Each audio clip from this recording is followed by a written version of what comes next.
Welcome to the WISCA webcast, Suited Up. Today I'm joined with, by Todd Wuerger and Dave Arvai. And of course, I've got Phil McDade and Brian Temke with me as well. We're going to be talking a lot about school referendums and how new pools get voted on and started, and show some pictures of the pools. But first, we're going to start with the introduction of Todd and Dave Arvai. And I didn't know this until last night, that the two of them were actually on the same team at some level there. Looks like Todd was coaching and Dave was a diver there. So why don't you talk to us about your career, what you did for college for swimming, and how you got into coaching. Okay. Well, thanks, Kyle. It's a pleasure to be on this podcast. Thanks for the opportunity to visit here tonight. A little bit about my background. I'm originally from Madison, went to Madison Memorial High School, graduated in '87. Yeah, thanks, Kyle. Don't show them the picture. I had a lot more hair back then. So swam for Madison Memorial. I was fortunate to be part of a state championship team back in 1986. Decided I wanted to continue swimming in college. Went to the University of Wisconsin-Milwaukee and swam 4 years from 1987 through 91. Yeah, 91. I stayed on a fifth year to be a grad assistant. We had a coaching change at the university where Dave Ensler left and Dave Clark came in from Northern Illinois. And that was where my connection with Dave came into play. During that year, Dave was a freshman on the team, freshman diver, outstanding diver. And little did we know that almost 30 years later, we'd be somewhat reunited here tonight on a podcast together, not knowing that each respective school had a referendum passed to build a new aquatic center. So I'm really curious to learn more about Dave's facility and how that one came to be, and I'm glad to share about ours as well. But how I got into high school coaching was kind of an interesting turn of events. I started an insurance career out in Sauk City. For those of you on this podcast that aren't familiar with where that is, it's by the Wisconsin River, neighboring city of Prairie du Sac, which is where the Culver's franchising headquarters is. Took a job, didn't think I'd be at Unity for more than a year or so, viewed it as a stepping stone. Well, I guess I made the mistake of sharing with some of my coworkers. I used to swim and coach in the Madison League, and of course, somebody in the Mazomanie community needed an 8 and under coach. And I said no at least 5 or 6 times before they wore me down. I said, fine, I'll do it for a summer. Well, it was in that summer that they had started a co-op between Sauk Prairie and Wisconsin Heights. Sauk Prairie was virtually at the end of losing its program. They only had 7 boys, which wasn't enough to field a team. But if it weren't for their neighboring community down the highway, Mazomanie with Wisconsin Heights, they had 5 boys that wanted to swim, but they didn't have a pool. So it was really the kind of the perfect marriage of a team that was about to collapse, a team that wanted to start. So they put the co-op together back in 2000. I, again, reluctantly agreed to be an assistant coach for the person that was the head coach prior to me. After 1 year, I actually kind of enjoyed it and stayed on for 2 more years as an assistant. That coach left to take a job with Epic Systems, who has a pretty strict corporate policy that you cannot not do anything outside of working at Epic Systems. So he resigned. They posted the job. Nobody applied. In October, about a month before the season started, the athletic director said, I need you to do this. I said, I need to do that. And he said, no, I need you to do this. What will it take? And I said, oh, if you move the practice in the evenings, that would help. Done. And then I couldn't get out of it. And so honestly, I still was really viewing it as a kind of a short-term thing. And here I am 17 years later, still doing it. But I really do enjoy coaching. It's extremely rewarding to work with high school athletes. I think that's probably why we all get into this. We don't do it for the money. We just do it for the satisfaction of helping young teenagers move on to the next stage in life. So anyway, that's a little bit about my background and how I'm here tonight. And I met you the first time when we met with Jason Verhouse, when you became the president before me. When we went at that little Irish pub over on the east side of Madison. Trying to remember the name of that. Yeah, you're right. And little did I know that your wife was one of my high school classmates. Yeah. Talk about small worlds. Yeah. Absolutely. Yeah. What about you, Dave? Where did you dive in high school? And obviously you went to UWM, and what's your story? So my story is, well, as many divers, they start when they're young, or they're gymnasts. I was a gymnast when I was really young, and then I got into high school, and weird story, but some teacher was walking down the hallway recruiting people who wanted to start diving, and I said, I'll give it a shot. Gymnastics, diving's kind of similar, so it kind of just snowballed from there. I had a lot of success right away my first year. And then my sophomore year, a new coach came on when I went to high school at Racine Park. Andy Kortendick came on in I believe it was 1988. He started coaching me, and he's been coaching. He still coaches at Park, and I've been fortunate to coach with him for several years now. So he coached me, and I ended up qualifying for state. And then my senior year, I won state. And then I think that was I think they had 1 year after that where they started breaking up the divisions. That was I think 1992, they started breaking them up. So in 1991, I was a state champion.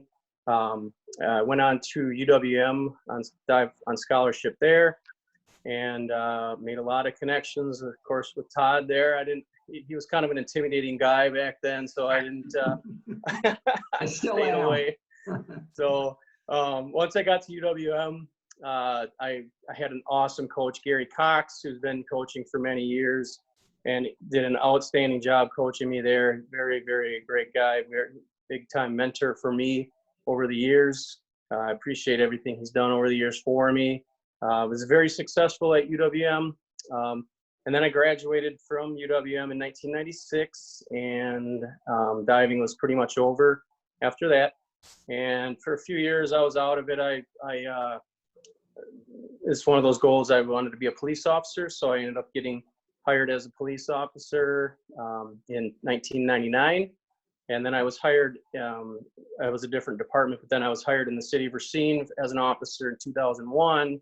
And in 2003, early 2003, the swim coach from Case, the current swim coach, Frank Michalowski, he was actually friends with my grandfather. They bowled for many years, and they had this old guy club that they would always go out in the mornings and eat breakfast. And one day I said, I'm going to join them. And Frank was there, and he was looking for a diving coach.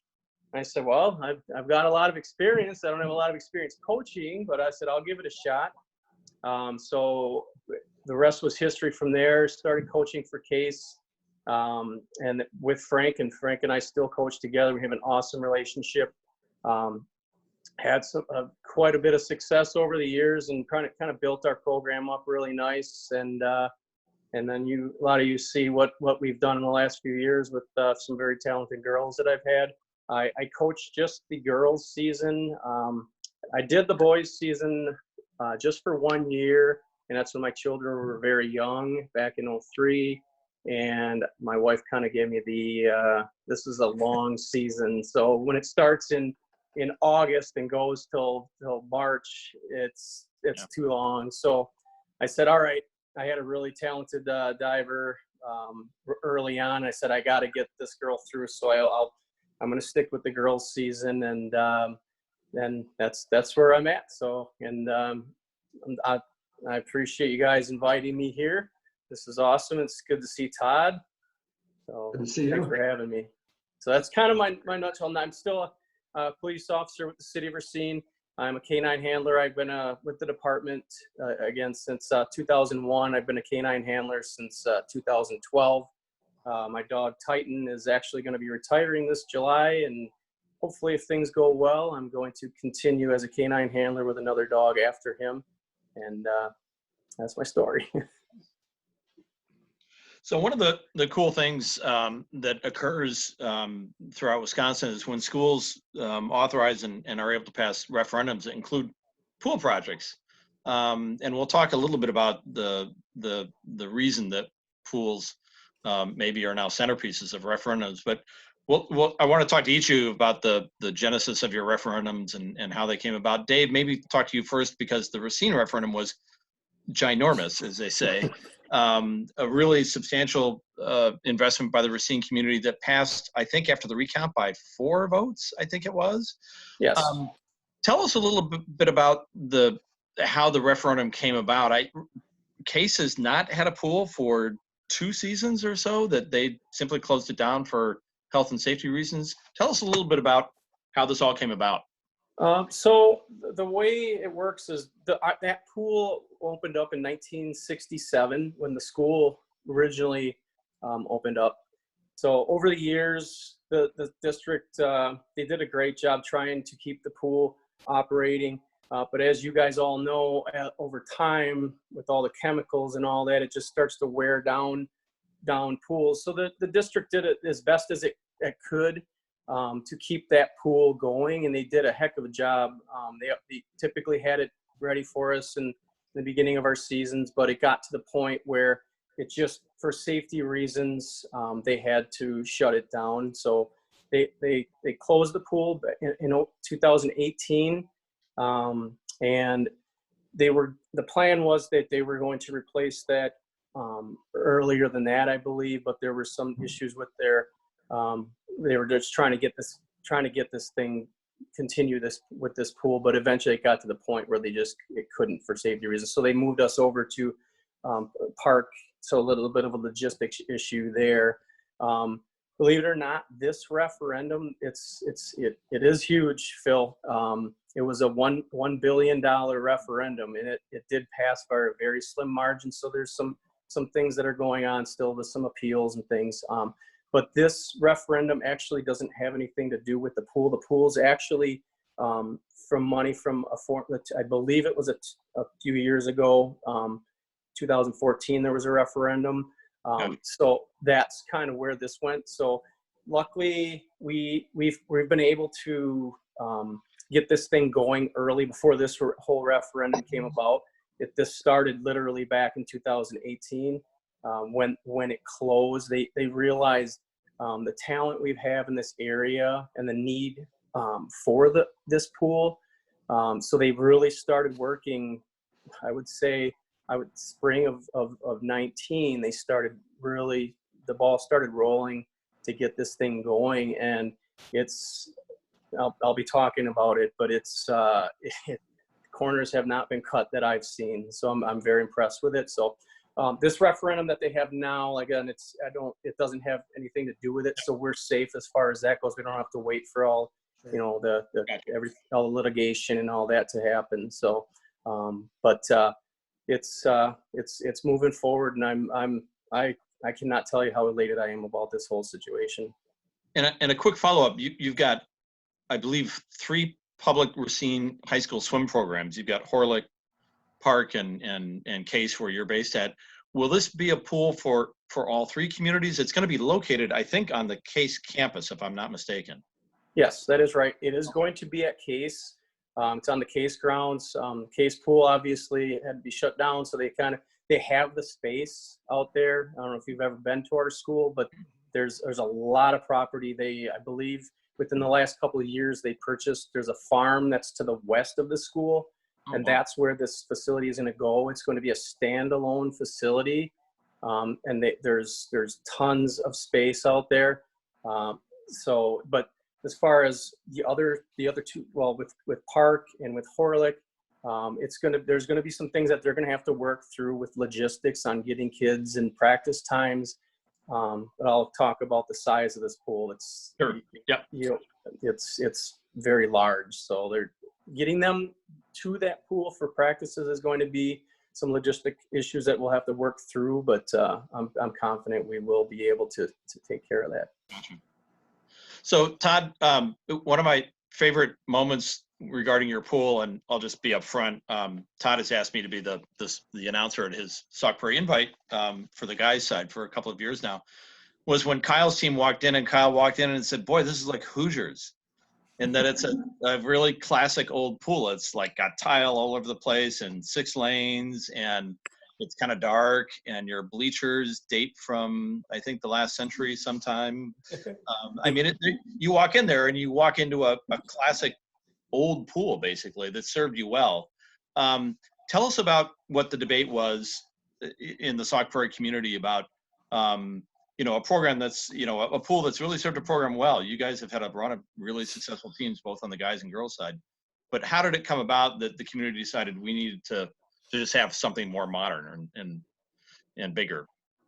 Yeah, well, in talking with our athletic director, I wasn't exactly sure when the debate, if you want to call it that, started in terms of having a new facility, but it appears that the conversation started about 5 years ago. I do remember a meeting about that time where there was the facilities director, the athletic director at the time, a few other school district officials, swim coaches, and really the point of the meeting is we were starting to notice some concerns with the pool, the air handling system, they could never keep the temperature of the pool consistent. Bleacher concern, very, very, well, to your point about the bleachers, I mean, they're just flat out not safe. And so I think it was then that there's some people that on the school district side, they really questioned, well, really what we should be looking into this and what might it cost to update our facility. And after they did somewhat of a feasibility analysis, they realized that they probably have to pour a few $1 million into just getting it up to code versus should we just build a brand new facility. But along with that, the high school was also noticing other things since it was built back in the early 60s. It really had reached the end of its usable life. It served its time well, to your point, and they were looking to do other things besides just an upgrade of the aquatic facility. The football stadium was outdated.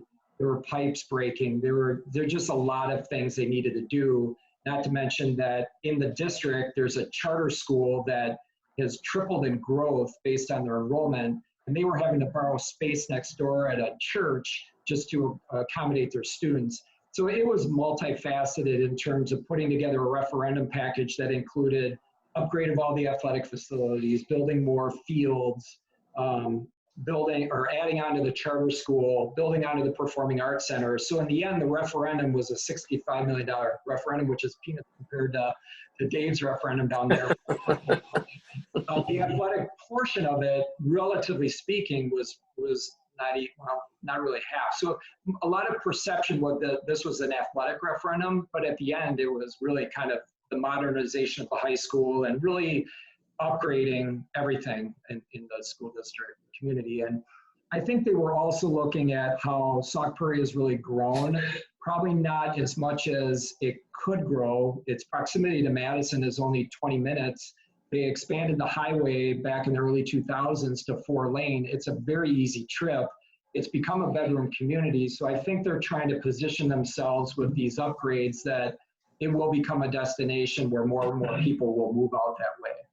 So one of the things I'm curious about exploring with each of you is maybe talking about pools as centerpieces of community efforts to invest in their schools. I remember, it was like 25 years ago where in my district of Monona Grove, the district was sort of deathly afraid of including a pool in a referendum because they thought it'd be a deal killer. And now it seems as if the tide has turned that pools and swimming have the kind of support that maybe pools are a centerpiece of things that draw the community in to support that. Can you talk about that, Todd?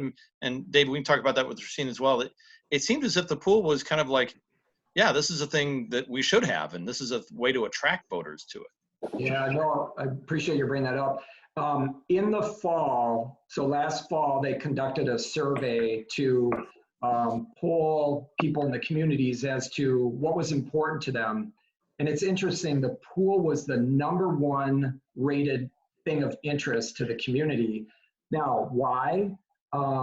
There's other users of this pool, of course, besides the swim team. And I think having one pool that served the purpose for all audiences was becoming more and more difficult.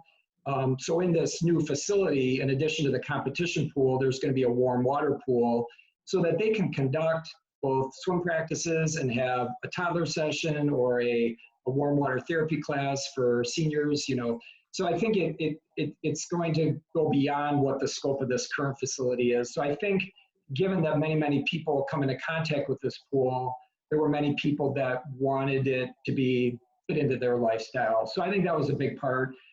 Also being a river community, and what I've heard is that many years ago, they built the outdoor pool, which is about 2 blocks away from the indoor pool. back in 1936. In fact, there's a picture of it that I had forwarded. And really the motivation to build it was that they didn't want people swimming in the river, because of course that's not safe.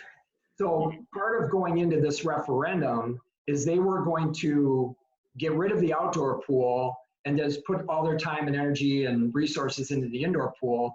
And what happened literally about a month or two before, maybe 3 months before the referendum, is there was such a public outcry of getting rid of that outdoor pool that the school district listened, to their credit.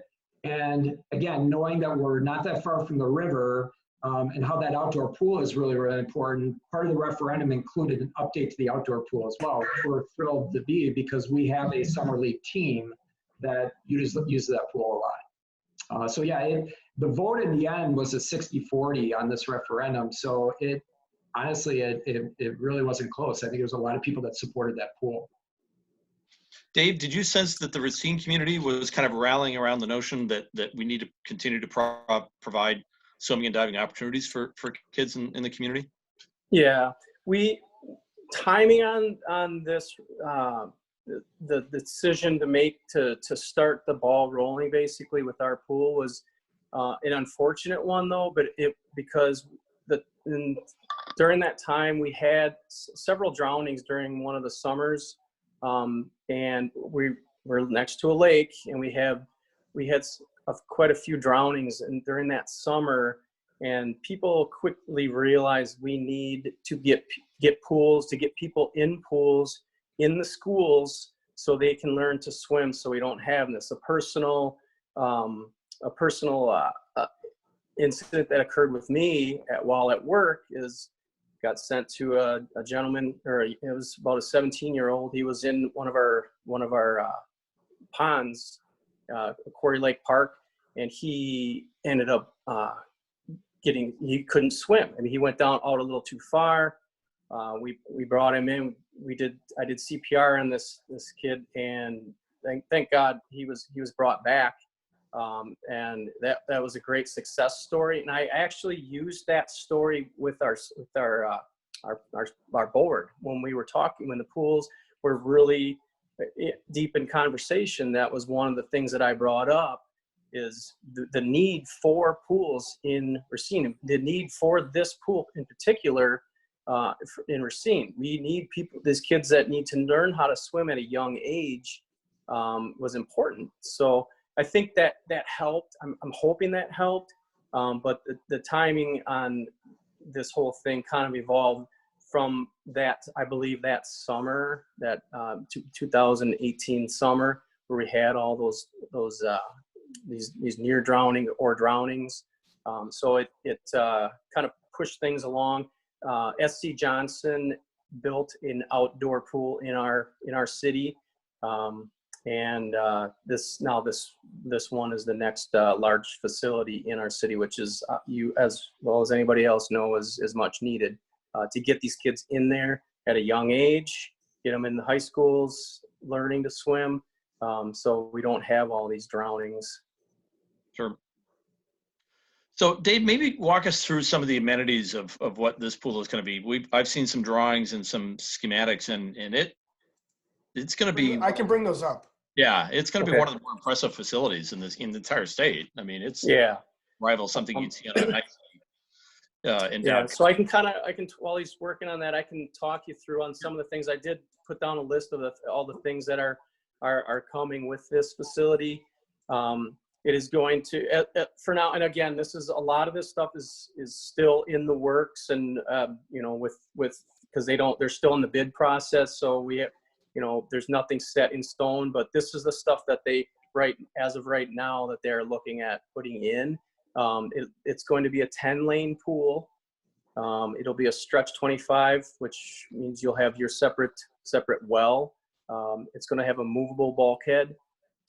It'll have the capacity for 18 lanes between the 10-lane pool, the diving well area, as well as there's going to be a warm down pool directly behind the diving well. It'll have a seating capacity of 960 people.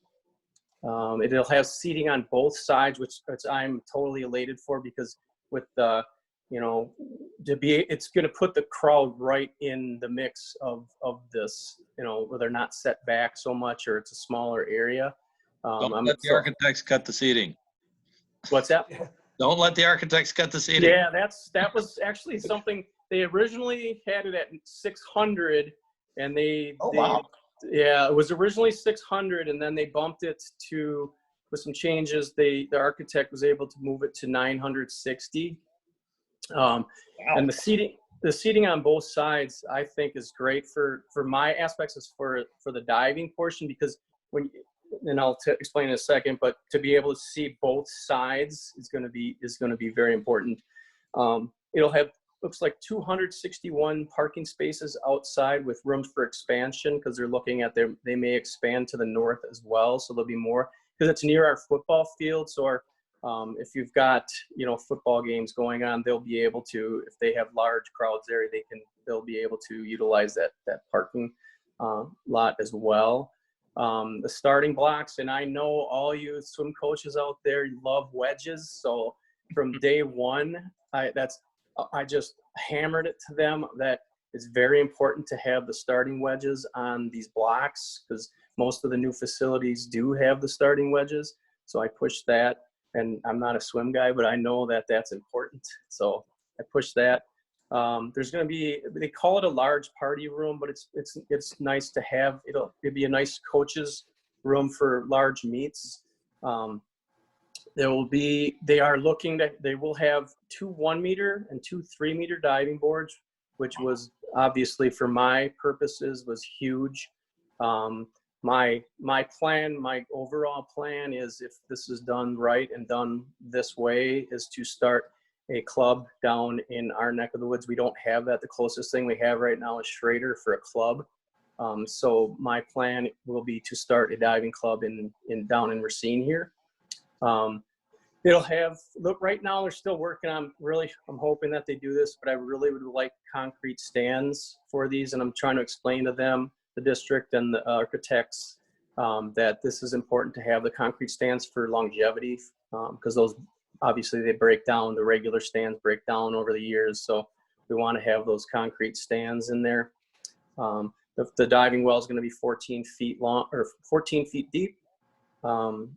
There will be a warm shower area for divers, so you don't have to use, a lot of times you go to pools and you see a bunch of divers hanging out in a hot tub, like a little cheap hot tub with a hose in it. This will have a warm shower area near the diving well. There'll be a warm down pool with 4 lanes behind the diving well. It's got surveillance system throughout the entire exterior and interior, obviously, other than locker rooms. With the locker rooms, there will be boys and girls school locker rooms. And then they'll also have separate, on the other side of the pool, we'll have the team locker rooms, boys and girls there, as well as a family changing area, because part of this is going, it's not just for the high schools. This is going to be a community pool. So you're going to have lots of different people in there. So we want to be able to accommodate families. So we'll have that. There's going to be a large concession stand area that we'll have. They're working on looking at digital menus. It's one of the big things because I did talk to a lot of different people regarding the concession stand, what types of things they're making. So they're accommodating all those things, so they'll have the ability to make lots of different things inside that concession stand. And then let's see. You might have, there's an argument that there might be more better seating at this than like the new campus pool at Wisconsin. I mean, well, if you're seating on both sides and it's only 25 yards, that's like, you're going to have, the Nick has got seating on only one side and it extends all the way down the 50 meters in the diving well. And there was talk. There was talk about that. But you'd have to, obviously, you guys know that there's tons of people. There's more than 960 people that are going to be at the state championship. So, but there was some talk about that. And then the last thing, I just learned this. I totally forgot about this. They have, I had to do a little research on it yesterday, what it was, but it's called a paddock evacuator, wasn't sure what that was when I saw it, and then I did a little research, and it looks like that it kind of keeps the chlorine level in the air up. It's basically a bench that pulls in the chloramines off of the pool, so you don't get that heavy chlorine smell in the air. So as I said, there's a lot more to it. I could go on for hours on all the different things about this facility. I'm hoping that again, those important things that they don't cut on, obviously, but it depends on when the bids get done. But they're looking to get this thing moving in sometime this summer, probably in late July, early August. They're looking to get this thing moving. So I was just actually out at, there's a walking path near the site, and I was looking yesterday, and I did see some survey flags and things already going up. So it's really exciting. I'm very excited about this whole project. It was funny, Dave, you mentioned the seating being on top of the stuff, because if you've ever been to a meet at the Racine pools, just the way they're both set up, it's like there's a balcony, and then there's usually a diving well with some deck space, and the pool feels like it's a mile away. Yeah, so it looks like it's going to be really cool. Yeah, and one of the things, Williams Architects is the name of the company that is designing it. One of the things that they're very, very good at is making sure sight lines are great. So they literally put like the highest spot in the top of the balcony, can see that first lane that right at the bottom. So again, you're part of the action. It's like, again, like you said, Brian, like our pools now, the two big ones, or Park and Case, you feel set back quite a bit, like you're from the swimming portion. So you don't feel part of that action. With this one, you definitely will. So Todd, can you walk us through what the Sauk Prairie pool is going to be like? Right now, you've got 6 lanes, seating for, I don't know, 200. You bring out the folding chairs for your invite. You can't host conference because you just don't have the room for the Badger meets. Your work staff gets wet during meets, as I well know. Tell us what the amenities are going to be at the new Sauk pool. Yeah, and actually, real quick before I get into that, I should share that in 1984, all right? So I came to Sauk Prairie for a sectional swim meet. Back then there was no Division II, so it was just one division. So if you can imagine, Kyle, also, you've been in our pool, and Phil, we had 13 schools in that facility for a sectional swim meet. And wow. I still remember the day very well. Why, I don't know. But when we all got in to warm up, it felt like it was 95 degrees in that pool. And of course, you're going to, bring up that concern with the meet organizers. So literally about 15 minutes before the meet started, they brought in a pickup truck and dumped in all the ice that they could find on the main drags, like grocery stores, the gas stations. And I validated the story like 2 years ago. The coach back then came to one of our conference meets. I said, am I fabricating this, or did this really happen? He's like, no, that really happened. We drove up and down and got all the ice we could, threw it in the pool, thinking it would cool the pool down. But I knew then that I would never come back to Sauk Prairie, and that's why you never say never, because That's a wild story. But it's a true story. 1984, that pool, and the starting blocks were at the shallow end where you're diving into 3 feet. We had a diving board at the deep end, which went into 11 feet of water, which they removed, of course, a few years later. But back then they needed a new pool. So sure. Yeah, the new pool, it's going to be an 8-lane pool, seating for 700, mezzanine, all above deck. I would say the two things, aside from the fact that I knew whatever they came up with for a competition pool would be well thought out, what I was a little concerned about was cheating on the seating and putting the seating on deck like we currently have, because we've all been in pools before when you're trying to have a big meet and you need the deck space for teams to spread out, stretch out, more or less just general traffic flow. So that was one of my big lobbying efforts, was to get them to put the seating above, like Stone. If you've been in Stone's pool, great job creating the more than adequate deck space. So it appears as though they listen. So the mezzanine seating is for 700. Personally, I would, if it was, my wish was to go up to 1,000, but there's a price tag associated with that. So right now there is actually a naming right opportunity that was distributed about a week ago to the business community. Essentially, if somebody wants to put a $1 million naming right on the facility, there is the potential to do some enhancements, and one of them would be that they may create some additional seating, which would be awesome. Yeah. You hit up your neighbors down the road yet? Yeah, right. I mean, there's some people in the community that maybe they don't have many swim connections, but you never know. We can always ask. But 700 is good. It's certainly better than our neighboring communities down the road, where I'm viewing it as okay, I'd love to be able to host a big meet. Unfortunately, we lost our USA club team about 2 to 3 years ago. We had a really nice club team that had grown, and it ended up folding. And I just think that if you build a nice facility, you put in adequate seating, there's going to be some interest to bring a USA club team back. The other reason for having good seating is that there's a tri-county conference suite, which is made up of 8 community teams that surround Madison that all come together at the end of the summer. Right now, the only basically 2 pools that end up rotating that meet are Middleton and Baraboo, and Baraboo gets the majority of it, and their seating is about 350. So I went to my first conference meet there this summer. My son was swimming, and man, they really kind of encourage that you keep people moving through the stands. Like if your child is in the water, great, and if not, you're kind of encouraged to leave so that you make room for other people. So I kind of view this as let's build it for the community, but let's think about this could have a huge economic impact on our community, where people will come here that may not otherwise come here, and they'll come here because there's a swim meet going on, and then they'll want to go to Culver's, or they'll want to stay overnight, and they'll spend money. So I mean, this is an asset, and we need to treat it that way, and it will spur growth. There's no question about that.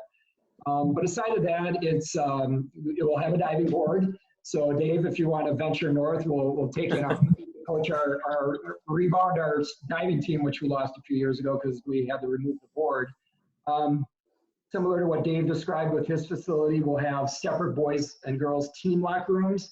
Right now, the locker rooms are a community locker room. It's not very big, and it serves everybody's use. So it becomes a challenge during the boys and girls swim season to, everybody gets kind of territorial with those locker rooms. So the other thing is that this will have a separate entry from the rest of the high school. So that way, community members can come over the weekend, and essentially they don't have access to the whole high school. So everything will basically be enclosed for the pool. And this is being built out into the north part of our building. It will go where the tennis courts currently are.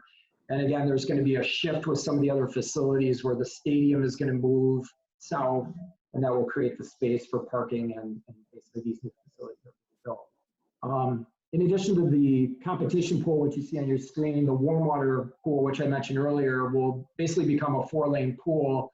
So in a bigger competition, we would have the ability to have a cool down pool, which we all know is a great thing to have. And that looks like it's walled off? Yeah, it is. That's awesome. Well, actually, I believe a glass partition between the two. Oh, wow. That's wonderful. Natural daylight will actually come from the warm water pool. I don't know if the competition pool will have windows or not. I'm not privy to that information at the moment, but there will be natural daylight that will probably pour in from the warm water pool. So again, just the design of this facility was really to be able to appeal to all audiences, and then so I'm just really pleased that they came up with a pool that meets the demands of competition, but then something that's going to serve the purpose for the rest of the community as well. Well, and one of the cool things I've noticed, like I was thinking about, I know both you guys, and I know you're both, I mean, the community aspects of this are really cool, but you're both pretty competitive guys. And thinking about like what a new pool at Sauk Prairie did like 10 years ago, that community never had a pool, built a new high school, built a pretty nice 8-lane pool. And, surprise, surprise, 10 years later, their high school teams are pretty darn good. I mean, they're some of the better high school boys and girls teams.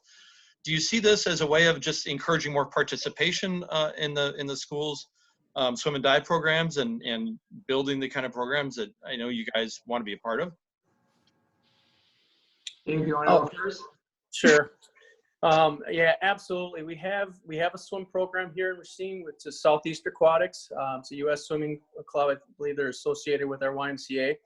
But they get bounced around a bit as far as practices and locations. So obviously that can be tough on families moving to different locations for practices. Having this one facility, I think, is going to pull people in. I know that you're going to get kids, like for the diving aspect, you're going to get kids from the southern part of Milwaukee, northern part of Illinois, western part of our county, and maybe further. So I think that just the what this facility can do for these programs is huge. So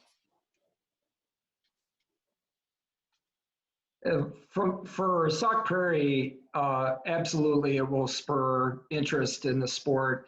We've actually started to see that over the last few years. Perhaps some of it's due to having a stable high school program.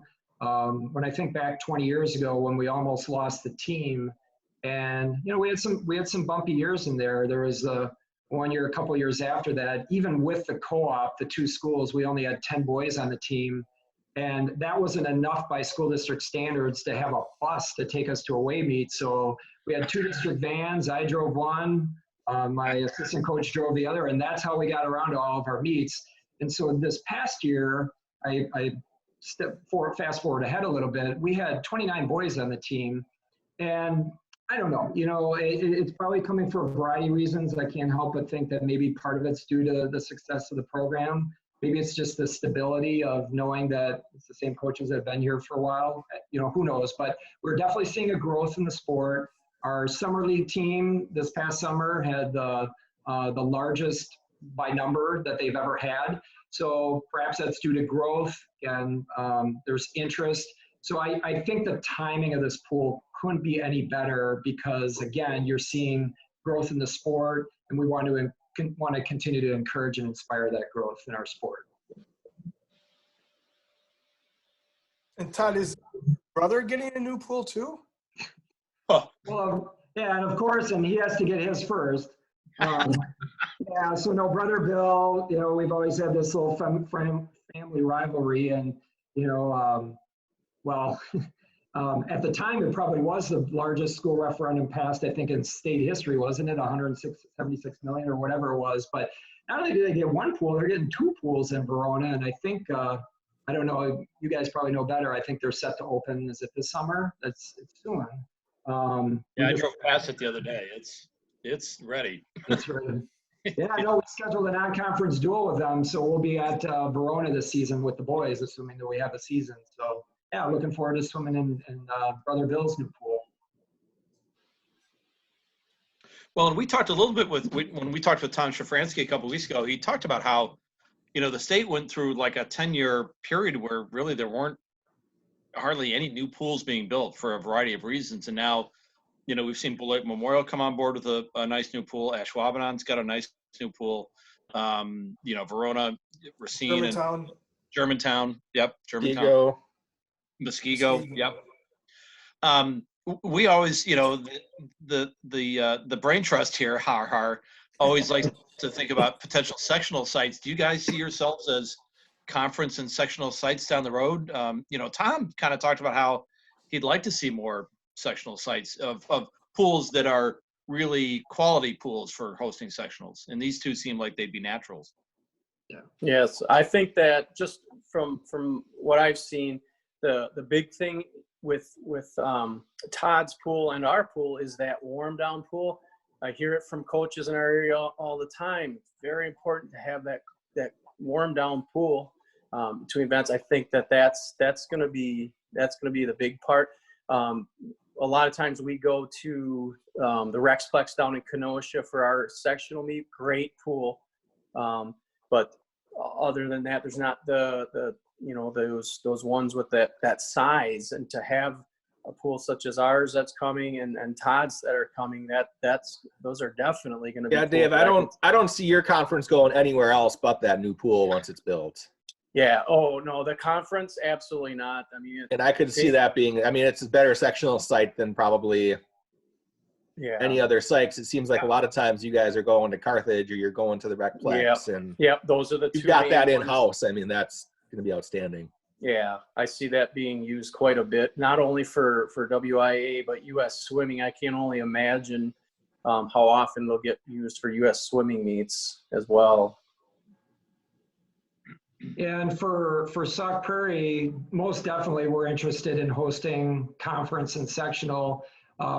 It feels a little bit like in the Badger North, our conference, like it's keeping up with the Joneses, because up until this year, it's just been Baraboo and Wanakee that trade off from one year to the next, who hosts conference and who hosts the relay meet at the beginning of the year, and then they swap. Well, now you got McFarland that's got a brand new pool. We're going to have a new pool. I've heard that DeForest is going to eventually build a new pool, and that's our conference right now. We only have 5 schools, so now all of a sudden, what became 2 teams rotating conference, we're going to have 5, and that's a beautiful thing. It's great to be able to rotate that every year. A fresh place to go. And then as far as sectional goes, absolutely, we would love to be in that rotation. Our athletic director has already hinted that we'll probably wait a year to apply for that, because we just want to make sure we work out the bugs, so to speak, and make sure that we're ready for it. Because yeah, when you put your hat in the ring, everybody knows there's nothing more frustrating than going to a meet that's not well run, things are breaking down, people don't know what they're doing. So we just want to make sure that we have everything up and running for a year before we apply. Someone's got the straightest face in the world going on right now.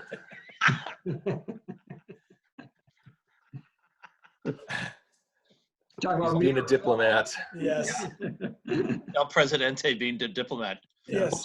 That was McFarland's approach. You know, McFarland, I think, got the sectional site for girls, I think. Yes, they did. This year, and Paul Ackley, who's the AD down there, told me that they wanted a year to get under their wings to you know, get any loose ends tightened up. But as you well know, McFarland runs superb meets, and that facility will be terrific for a sectional meet, because it's got those amenities, mezzanine seating and deck space and things like that I think all coaches and appreciate on behalf of their athletes, because it just makes for a better meet, I think, instead of being, you know, in the sardine can of certain pools nearby. Sauk Prairie. Yeah. So we're closing in on an hour here, so we're gonna wrap it up here. And I usually end all these with asking our guests a whole bunch of questions, and I just really want your first responses, and we'll alternate. So one time Todd goes first, the other time Dave goes first, so you each get a fresh chance to Is this the comedy portion of this event? It is. And usually sometimes this usually lasts just as long as the interview, because Oh man. So the first one, and I'll go with Todd first. First one is, what is your favorite pool? Oh gosh. You know, I haven't been there in years because they divided our conference into North and South, but back in the day when it was combined, I love Stoughton's pool. I don't know why that one comes to mind first. I think just because of the depth of the pool, probably because of the fact they got the mezzanine above the deck seating, keep the crowd away from the coaches. I really like Stoughton's pool, but I could probably name off a few others, but that's the first one that comes to mind. Dave?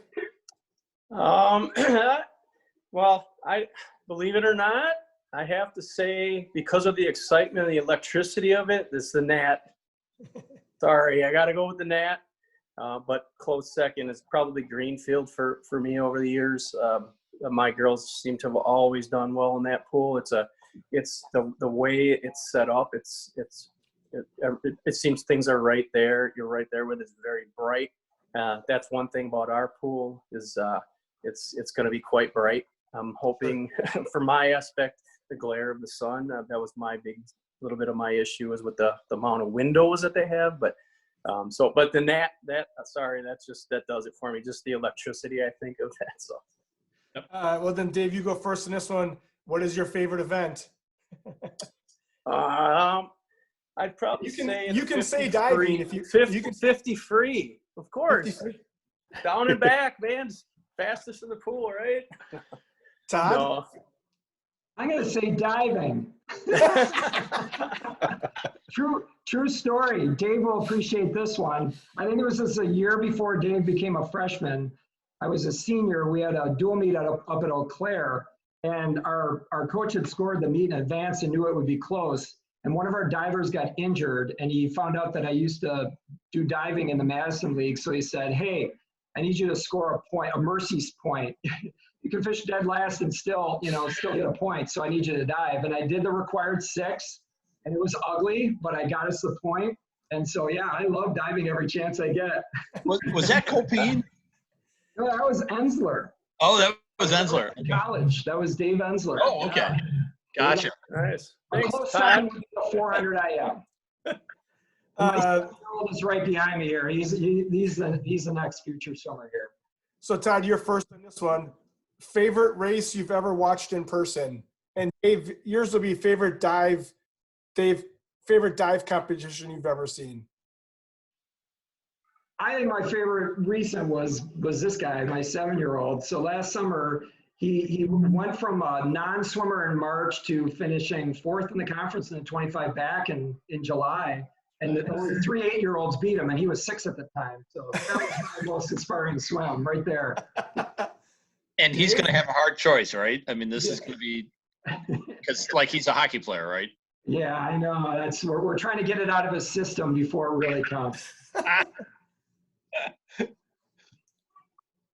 Let's see. I'd probably have to say when I had Tatum Tompkins, the year she won state, it was one of those things. I mean, state champion, man. I mean, it was as it was getting close to the end there. I think I was shaking like crazy. Like, this is, oh my God, this kid's gonna win this thing. It was pretty exciting. So that's probably and not really favored that year either. What's that? I don't think she was favored that year. I don't think a lot of people picked her. No, I wasn't. Yeah, I mean, she was doing really well, but as that meet developed and those during finals, it was super exciting to watch. And just as it got close, yeah. Obviously, I've had some really, really talented girls, and I don't take anything away from those. But my state champion there, that meet was it. Dave, you're first on this one. Who is your coaching mentor? You mentioned Gary Cox. Yeah, Gary Cox. It's going to be a toss-up between Gary Cox and Andy Cordendick.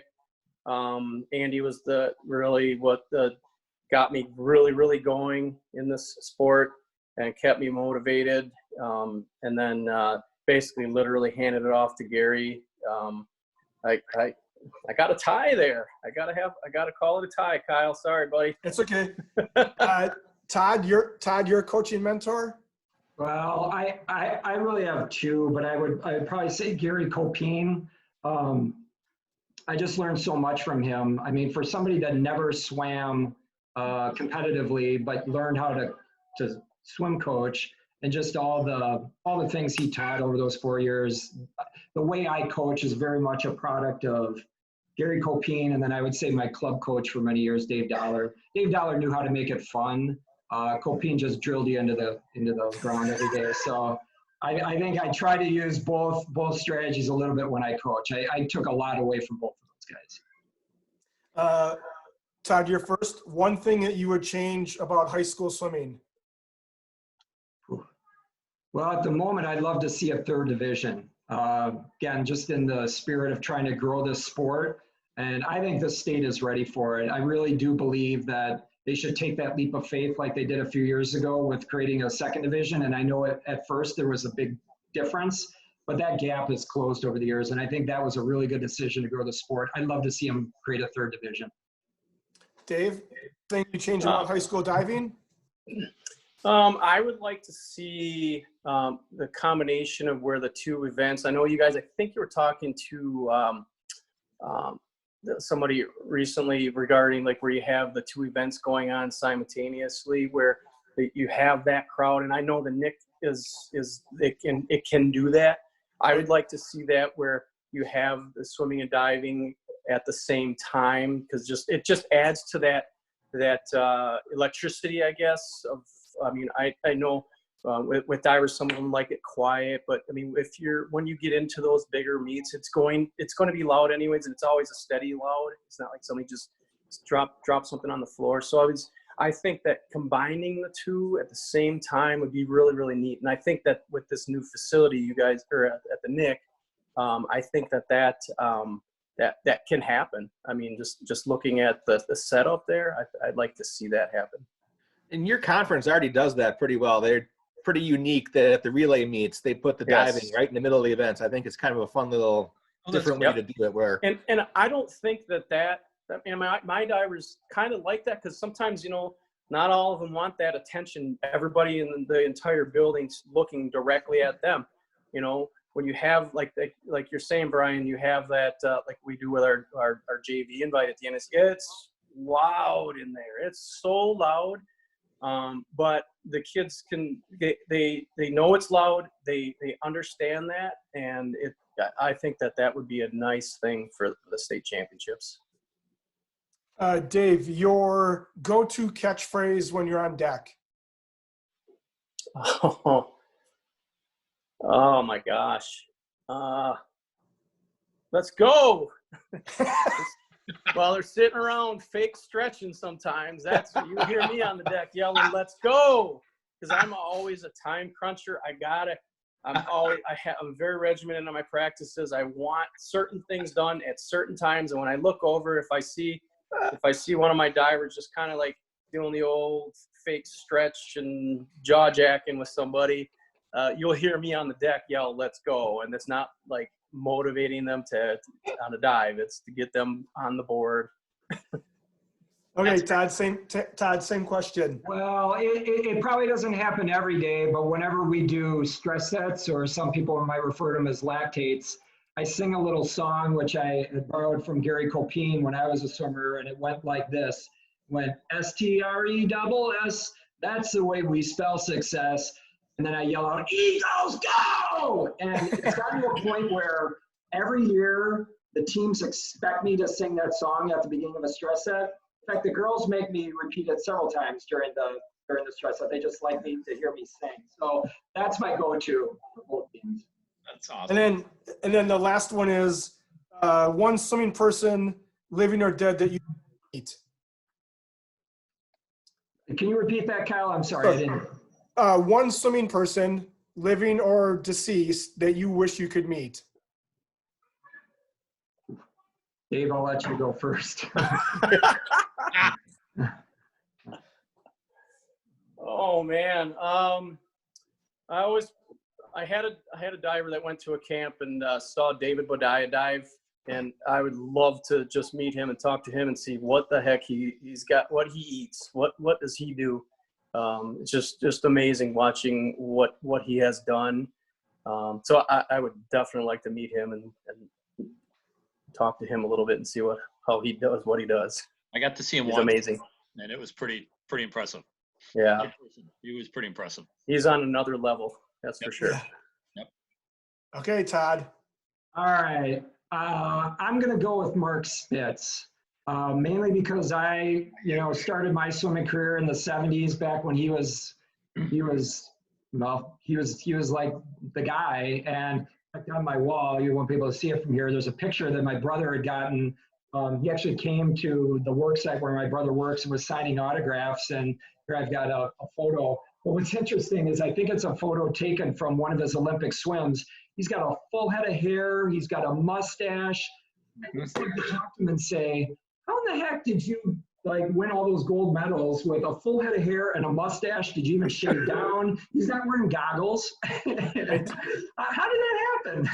And you look at all the advancements today with the suits, with the, you guys know, it's amazing that back in the 70s, none of those little shortcuts even existed back then. And they were still fast. That's right. Well, that concludes the show today. I really do appreciate you guys taking the time, hour worth of your time here to talk about your pools and what's coming down the road. It's so great for the sport of swimming to have another two facilities that are going to be as Phil said, community centers that are really going to help grow the sport even more. And if it can spur another pool another year, that's just another thing that we can do to make sure our sport is still growing. Brian, Phil, do you have anything you want to add here at the end? No, just congrats. You know, part of, as you guys know, these are community efforts, and part of that is people looking up to and admiring the hard work of their coaches in their sport. So you guys deserve some level of credit for this, because it's advocates like you that make these things possible. Well, Thanks, Phil. thank you. Thanks for the opportunity. Okay, that's it. That's all I got for the show. Then have a good rest of the night. All right. You guys Thanks, too. guys. Thank See you. ya. See you, Todd. Good seeing you All right. again. You guys. Good to see you too. Thanks, guys. You haven't lost any hair. Thanks, guys. All right.